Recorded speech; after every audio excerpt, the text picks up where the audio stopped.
লোহাগাড়া উপজেলা বিএনপির আহ্বায়ক নাজমুল মুস্তফা আমিন বলেছেন, জলবায়ু পরিবর্তনের কারণে দেশে অতিবৃষ্টি, অনাবৃষ্টি, ঘূর্ণিঝড়, বন্যাসহ নানা প্রাকৃতিক ও মানবসৃষ্ট দুর্যোগের কারণে দেশের প্রাকৃতিক ভারসাম্য নষ্ট হচ্ছে।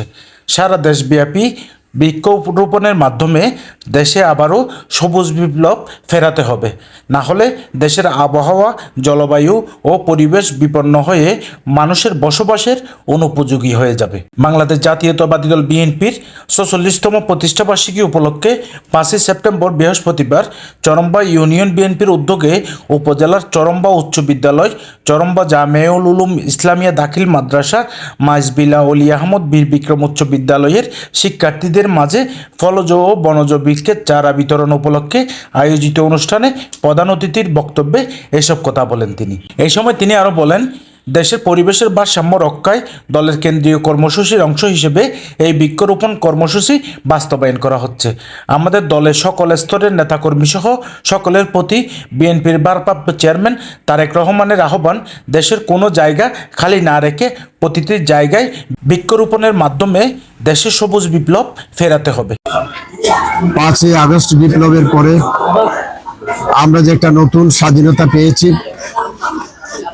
সেই স্বাধীনতার অমোঘ বাণী দেশকে গড়ে তোলার যে সুযোগ আমাদের সামনে এসেছে, আমরা বাংলাদেশ জাতীয়তাবাদী দল বিএনপির ৪৬তম প্রতিষ্ঠাবার্ষিকী উপলক্ষে আমাদের যে বৃক্ষরোপণ কর্মসূচি, সেই কর্মসূচির উদ্দেশ্য লক্ষ্য হল আগামীর সুজলা সুফলা শস্য শ্যামলা বাংলাদেশ গড়ার জন্য আমাদেরকে বৃক্ষরোপণের কোনো বিকল্প নেই। বৃক্ষ আমাদের জীবনকে, আমাদের দেশকে, এই ধরিত্রীকে বাঁচিয়ে রাখবে এবং সাথে সাথে আমাদের খাদ্যশস্যে স্বয়ংসম্পূর্ণ, আমাদের প্রতিটি ক্ষেত্রে দেশকে এগিয়ে নিয়ে যেতে হবে, প্রতিটি ক্ষেত্রে স্বয়ংসম্পূর্ণ অর্জন করতে হবে।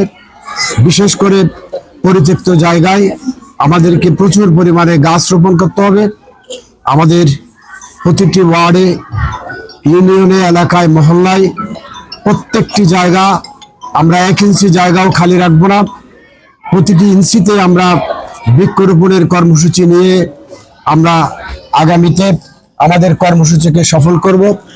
এ সময় অন্যান্যদের মাঝে আরও উপস্থিত ছিলেন উপজেলা বিএনপির সদস্য আবুল হাশেম, উপজেলা যুবদলের আহ্বায়ক সাব্বির আহমেদ, চরম্বা ইউনিয়ন জামায়াতে ইসলামীর আমির শামসুল ইসলাম হেলালি, চরম্বা ইউনিয়ন বিএনপির সদস্য সচিব অ্যাডভোকেট শফিকুল আলম লিটন, চরম্বা ইউনিয়ন বিএনপির সিনিয়র যুগ্ম আহ্বায়ক মমতাজুর রহমান, উপজেলা ছাত্রদলের আহ্বায়ক সোয়াইব, সিনিয়র যুগ্ম আহ্বায়ক রিয়াদ সহ উপজেলা ও ইউনিয়ন ও ওয়ার্ড নেতৃবৃন্দ। চারা বিতরণ শেষে মাইজবিলা অলি আহমদ বীর বিক্রম উচ্চ বিদ্যালয়ের শহীদ মিনার প্রাঙ্গণে উন্নত জাতের একটি আমের চারা রোপণ করেন নাজমুল মুস্তফা আমিন। আব্দুল আওয়াল জনি, দৈনিক আজাদী, সাতকানিয়া লোহাগাড়া।